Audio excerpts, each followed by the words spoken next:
La continuation de mon module à l'échelle G, on voit ça ensemble, c'est de suite.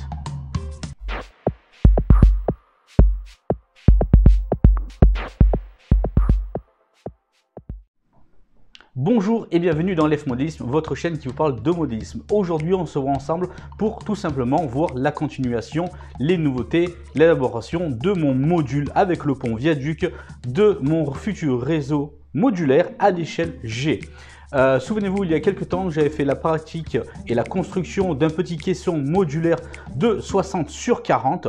J'avais fait donc une construction sommaire avec le viaduc donc posé au-dessus. Aujourd'hui, on va voir donc l'évolution avec le relief en contrebas.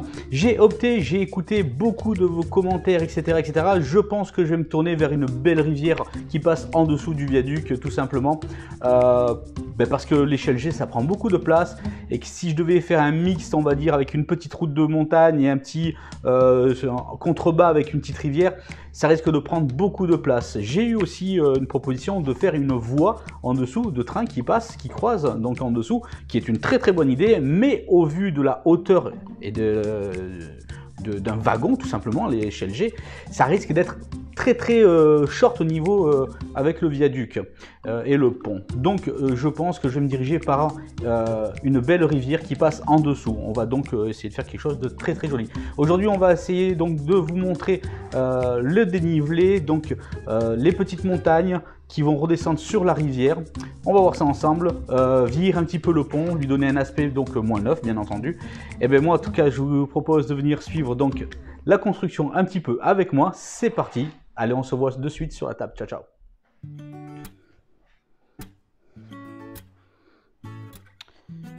Alors voilà, donc cette fois-ci, comme je vous ferai une image, une photo, j'ai vieilli le pont, je l'ai mis de la rouille pour le vieillir comme si c'était très ancien. Mais bon, il n'est pas terminé encore à 100%, je mettrai quelques photos de l'état actuel.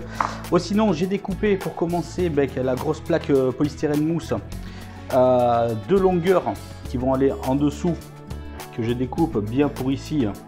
Et après, on va monter en pile. Et après, on va découper au cutter. On découpera au cutter, tout simplement, le nivellement du relief montagneux. Et on pourra ensuite le plâtrer et mettre donc l'addition de rochers que j'ai donc effectué, que j'ai donc commencé à démouler. Il en faudra encore d'autres. En voici donc deux, ils seront peints bien entendu. Je vous montrerai quelques photos dans la description également. Sinon, l'idée, voilà, c'est de tailler et donc juste ici en dessous avec une belle rivière qui passe ici verticalement. Donc voilà.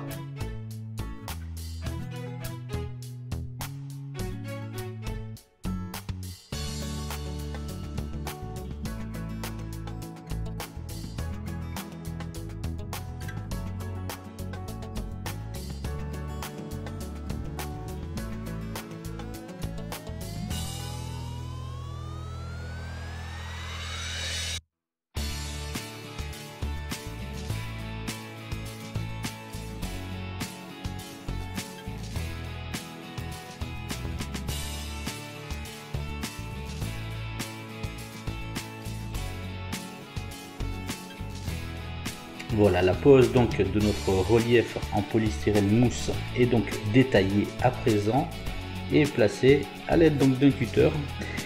Venir sculpter à vos souhaits tout simplement le relief dont vous avez besoin, dont vous souhaitez. C'est plus une épreuve, on va dire, de concentration et de goût et d'esthétique pour vous, et à savoir vraiment ce que vous voulez reproduire à l'issue. Donc moi je veux couper pour faire justement un dégradé vers le bas et insérer mes plaques rocheuses petit à petit.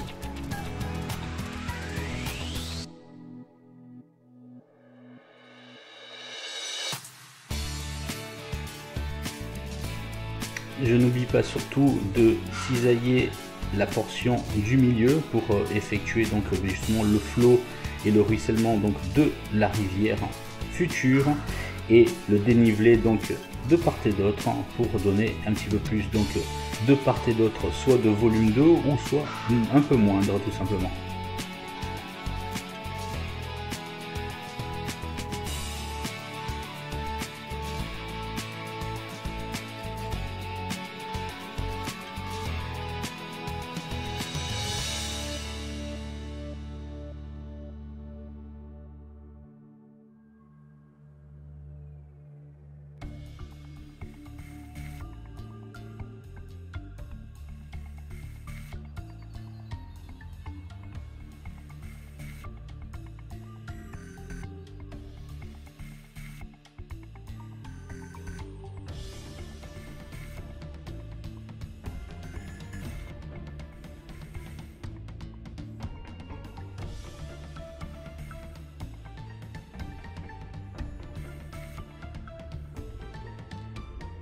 Une fois le détaillage terminé donc et le côté creusé donc de la rivière et ainsi des bords de part et d'autre, nous passerons donc à l'épreuve de mettre du plâtre et incorporer donc notre roche afin d'avoir vraiment de part et d'autre beaucoup de rochers, simulant vraiment un endroit dense de rochers avec la rivière.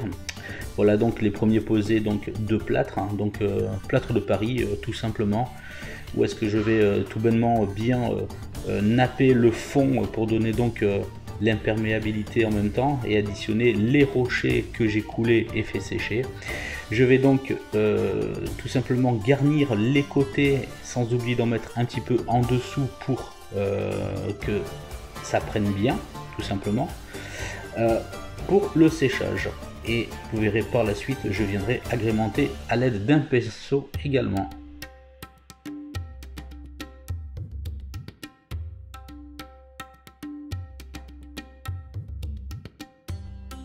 À présent, vous garnissez à souhait de rochers à votre goût pour donner le côté vraiment donc réel donc d'un contrebas avec beaucoup de rochers pour le passement donc d'une rivière. Donc cette étape est essentielle pour effectuer un beau relief tout simplement.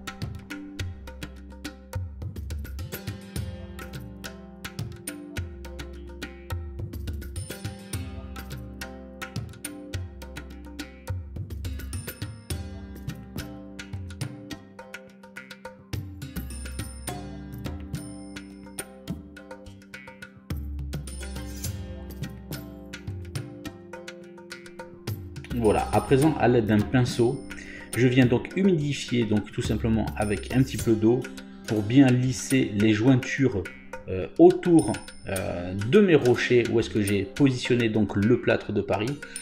Attention à ne pas trop imbiber non plus, c'est vraiment juste pour lisser et pour tapoter pour donner toujours cet esprit relief rocailleux en même temps. C'est pour vraiment la bonne adhérence, le bon collage tout simplement de vos roches. Et le résultat n'en sera que meilleur à l'issue quand vous passerez à la peinture donc de vos rochers pour votre diorama.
À présent donc je commence à garnir un peu plus donc sur le nivelet supérieur de mon bord de rivière.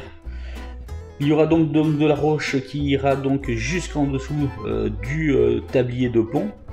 Cela fera vraiment d'un plus bel effet.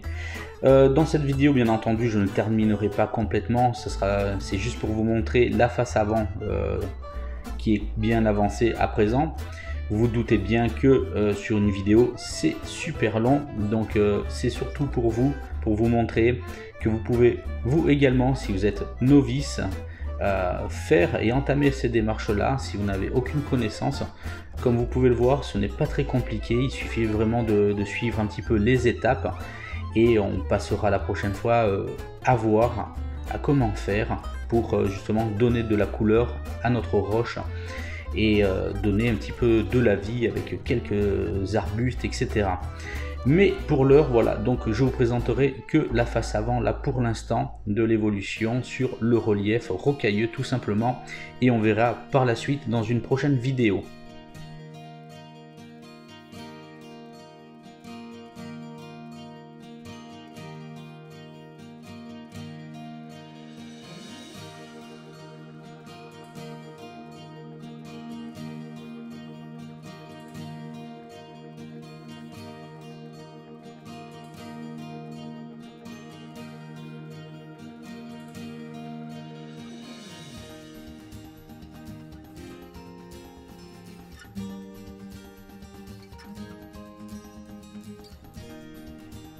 il est vraiment très important à l'aide de votre pinceau d'effectuer toujours les joints de vos rochers pour lisser bien votre plâtre. Vous pouvez également utiliser votre pinceau pour récupérer un petit peu de plâtre et pour on va dire gonfler autour un petit peu de votre support rocailleux afin d'y donner toujours un petit peu plus de volume au niveau de la jonction entre la roche et le plâtre que vous disposez. Mais il est vraiment très important de lisser la jointure entre les deux afin d'avoir un résultat meilleur.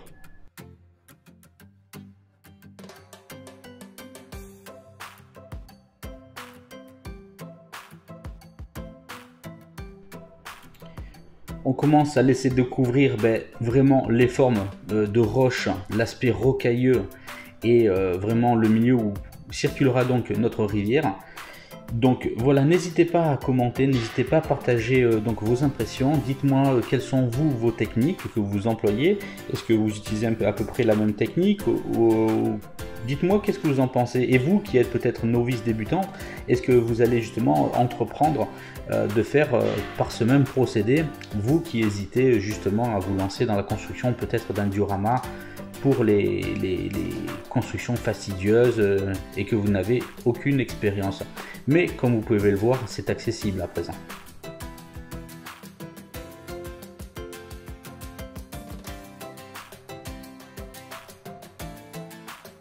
La prochaine fois, donc du coup, je terminerai en coulisses donc les deux côtés et je présenterai en vidéo donc le début de la patine, des rochers, donner de l'aspect, de la couleur, ainsi que le commencement du fond de la rivière.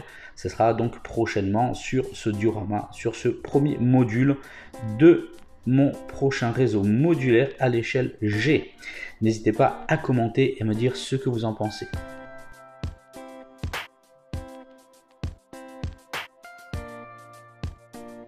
En tout cas, une chose est sûre, ne soyez pas avare ni radin pour user des rochers. Faites-en beaucoup, moulez-en beaucoup, utilisez la technique que vous voulez pour faire vos rochers, mais mettez-en beaucoup. Parce qu'en montagne, il y a des rochers, et dans un relief justement montagneux comme ceci, avec un viaduc, une petite rivière en contrebas, on trouve énormément de roches. Donc ne soyez pas avare, mettez le paquet sur les rochers.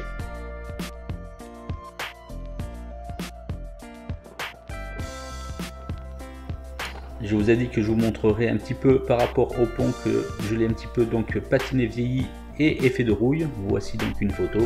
Il n'est pas encore terminé, je vais un petit peu le brosser avec une brosse à dents légèrement et le résultat sera meilleur la prochaine fois. Voilà, c'était donc la première étape du rocher du diorama. J'espère que vous avez apprécié donc la continuation donc de mon module. C'était donc le numéro 1, il n'est pas encore terminé bien entendu, mais prochainement on va commencer l'élaboration de son petit jumeau qui va aller derrière, donc ce sera toujours un 60 par 40 pour compléter donc la longueur de 1,20 m sur 40, avant de pouvoir entamer soit notre petite longueur ou soit la courbe amenant de l'autre côté du réseau tout simplement. Je vous exposerai bien le plan la prochaine fois, je vais essayer de le dessiner un petit peu, je suis pas très fort graphiquement en dessin, mais je vais essayer de vous présenter un petit peu l'idée avec la grande courbe qui donnera vraiment sur un gros viaduc en contrebas. Ça va être je pense très sympa, mais n'hésitez pas à commenter, n'hésitez pas à partager, et si vous n'avez pas encore fait le pas de rejoindre ma chaîne de modélisme, je vous invite tout simplement à venir me rejoindre, à venir nous rejoindre, parce que nous sommes ensemble une communauté de passionnés de modélistes. N'oubliez pas donc d'activer la petite cloche afin de rien oublier, de rien rater des prochains épisodes. N'hésitez pas à revenir en arrière, il y a des super interviews, des super reportages, des tutos, il y a de tout pour se faire plaisir sur votre chaîne de modélisme, LF Modélisme. Moi je vous dis à très vite en tout cas, n'hésitez pas à partager, à commenter. Allez, on se dit à très vite, ciao ciao.